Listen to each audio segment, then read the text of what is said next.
Windows 12, premières infos sur les prérequis nécessaires et ça va se corser.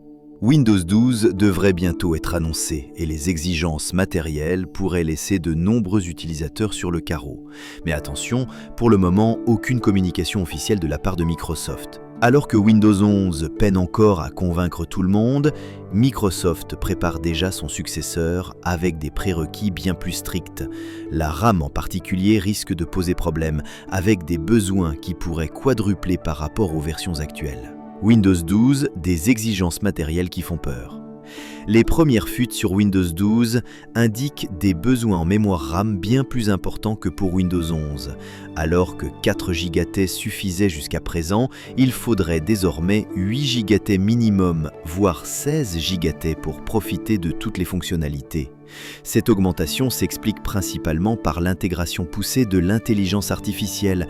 Des outils comme Copilot+ ou Recall nécessitent des ressources importantes pour fonctionner correctement, sans oublier les besoins croissants des applications modernes.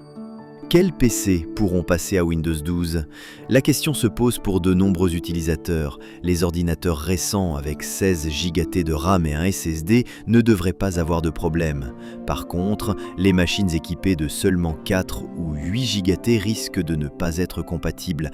À vrai dire, même Windows 11, j'ai dû passer à 16 Go dernièrement. Autre point important, le processeur.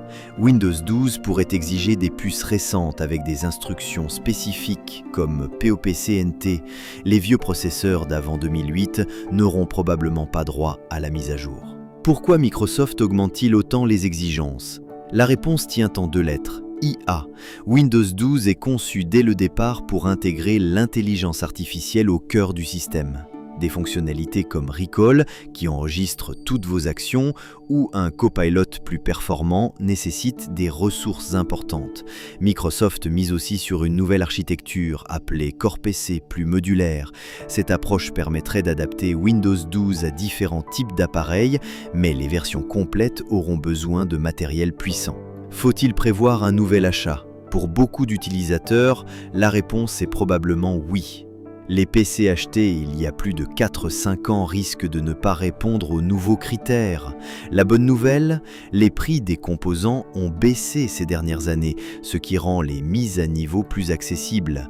Pour ceux qui veulent absolument garder leur machine actuelle, il restera possible de continuer avec Windows 10 ou 11. Mais attention, le support de Windows 10 prend fin en 2025, ce qui pose des questions de sécurité.